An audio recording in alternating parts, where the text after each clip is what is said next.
বাংলাদেশ অস্ট্রেলিয়াতে একমাত্র tour match খেলতে নেমেছে, আগে ব্যাট করেছে। যে স্কোর কার্ডটা আছে, স্কোর কার্ড আপনি দেখলে অবাক হবেন, বিস্ময় জাগবে আপনার কাছে।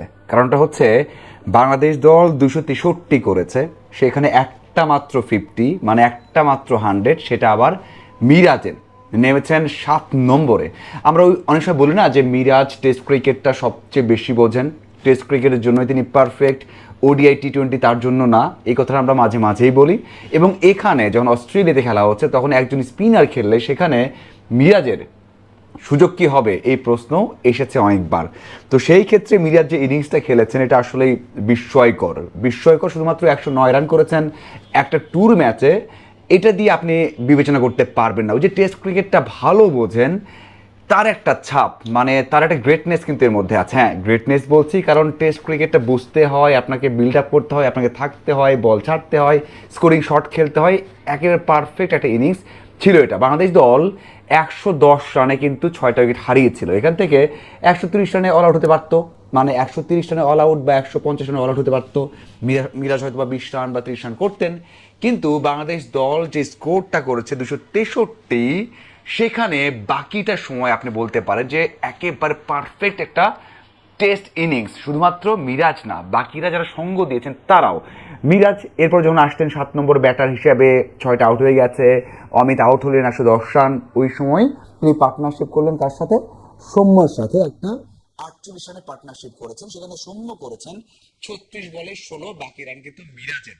এমনটা নয় শুধুমাত্র বল খেলেছেন। এরপর আরো একটা পার্টনারশিপ করেছেন তাইজুলের সাথে, সেই পার্টনারশিপটাও 30 রানের। সেখানে 10 রান করেছেন তাইজুল, 30 রান এবং 48 রানের একটা পার্টনারশিপ, দুইটা চলে গেল। এরপর হাসান মাহমুদ যখন আসলেন তখন মনে হচ্ছিল যে হ্যাঁ এখন দ্রুত আউট হয়ে যাবেন, মিরাজ খুব বেশি একটা কিছু করতে পারবেন না। কিন্তু 50 করার পর মিরাজ আরও যেন অপ্রতিরোধ্য হলেন, আরও রান বেশি করার তাড়না তার মধ্যে দেখা গেল। এই সময় কি হচ্ছে, হাসান মাহমুদ ফিরে গেলেন। লাস্ট উইকেট কত হতে পারে যে বাংলাদেশ দল হয়তো 200 রান করবে, যখন আপনার 9টা উইকেট গেল 194 রানে 200 করতে পারে বাংলাদেশ দল। মিরাজ ওই যে আউট হয়ে যাবেন, হয়তো আর বেশি দূর যাবে না ইনিংস, কিন্তু না, মিরাজ খালেদকে নিয়ে একটা পার্টনারশিপ করেছেন, মানে এখানেও একটা পার্টনারশিপ করেছেন। সেই পার্টনারশিপটাও কিন্তু আপনি বলতে পারেন যে 69 রানে একটা পার্টনারশিপ হয়েছে। এটা মনে হয় এই ইনিংসের সবচেয়ে বড় পার্টনারশিপ, এর থেকে বড় পার্টনারশিপ কিন্তু নেই।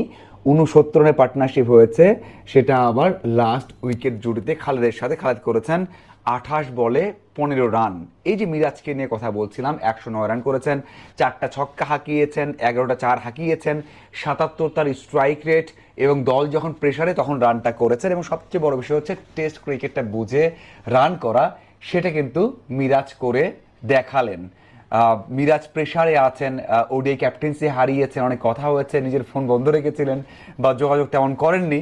সেখান থেকে মিরাজ দারুণ একটা ইনিংস দিয়ে নিঃসন্দেহে তার আত্মবিশ্বাসটা বাড়িয়ে রাখলেন। এখন আসা যাক যে এই যে প্রথম ইনিংস হয়ে গেল, বা আমরা বুঝতে পারলাম যে এখান থেকে বাংলাদেশ দল যদি একাদশ করতে চায়, কেমন একাদশ হতে পারে ফার্স্ট টেস্টের জন্য। দেখুন, একেবারে স্পষ্ট হয়ে গেছে যে এখান থেকে বাংলাদেশ দল একাদশ গড়বে।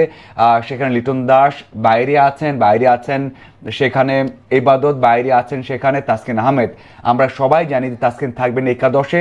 যদি ইনজুরি মুক্ত হয়ে 100% ফিট হন লিটন দাস, তাহলে লিটন ব্যাক করবেন। এছাড়া একের পুরো সিনারিও কিন্তু আমরা দেখতে পেরেছি এই স্কোর কার্ডে, যে বাংলাদেশ দল কি একাদশ নিয়ে প্রথম টেস্টে নামবে। দেখুন, ব্যাটার যেটা আছে এটাই। আপনি বলতে পারেন ভাই কেন তাহলে তামিম সৌম্য না? সৌম্য করেছেন 16 রান করেছেন 36 বলে 8 বলে ডাক মেরেছেন সেখানে তামিম, তাহলে কেন সৌম্য নয় তামিম? দেখুন, এটা ক্লিয়ার, যখন এই ইনিংসটা শুরু হয়েছে তখন বাংলাদেশ একাদশটা কি হতে যাচ্ছে ফার্স্ট টেস্টে ক্লিয়ার। যদি সৌম্য নেক্সট ইনিংসে অনেক দারুণ কিছু করে ফেলেন, দারুণ কিছু করেন, অ্যাডজাস্ট করে নেন, তাহলে সৌম্য থাকবেন একাদশে। আবারও যদি তামিম ব্যর্থ হন, তামিম বের হয়ে যাবে প্রথম টেস্টের একাদশে। কিন্তু যে প্রক্রিয়া চলছে, গত 3টে টেস্ট সিরিজে একাদশে না থাকলেও দলের সাথে আছেন তামিম, তিনি কিন্তু অনুশীলন করা হোক, দলের ইনভারনমেন্ট বোঝা হোক, টেস্ট ক্রিকেটে মেজাজ হোক, তিনি থেকেছেন। কিন্তু সৌম্য 5.5 বছর পর দলে এসেছেন, এমন কন্ডিশনে গেছেন। তো সেই দিক থেকে দলের যে প্রথম চয়েস সেটা কিন্তু তামিমই আছেন। তার মানে সাদমান, তামিম, মুমিনুল, শান্ত, মুশফিক, এই পাঁচজন যেটা আমি আগেও আলোচনা করেছি, সাথে হচ্ছে অমিত, জাকির, নাকি লিটন।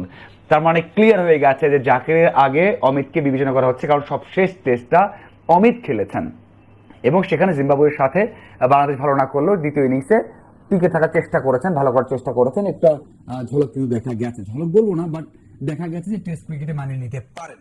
তার মানে এই ছয়জনই বাংলাদেশের ফার্স্ট টেস্টের ইলেভেনে থাকছেন, এই ছয়জন ব্যাটার।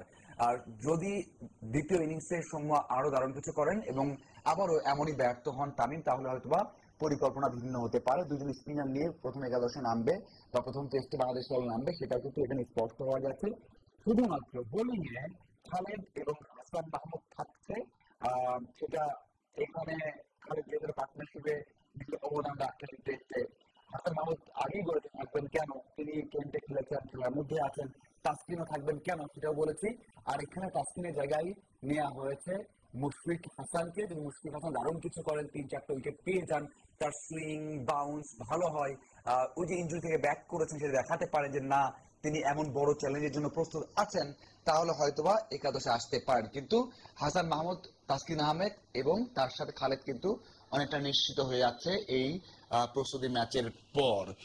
এই হচ্ছে বাংলাদেশ যে একাদশে নামতে চাই, সেটা একটা ক্লিয়ার পিকচার আমরা পেলাম এই টেস্টের প্রথম ইনিংস শেষেই বা এই ট্যুর ম্যাচের প্রথম ইনিংস শেষেই। এখন শেষ মুহূর্তে কোনো পরিবর্তন আসে কিনা হয়তোবা দ্বিতীয় ইনিংস দেখে ম্যানেজমেন্ট শেষ মুহূর্তে উইকেট কন্ডিশন দেখে সিদ্ধান্ত নেবে।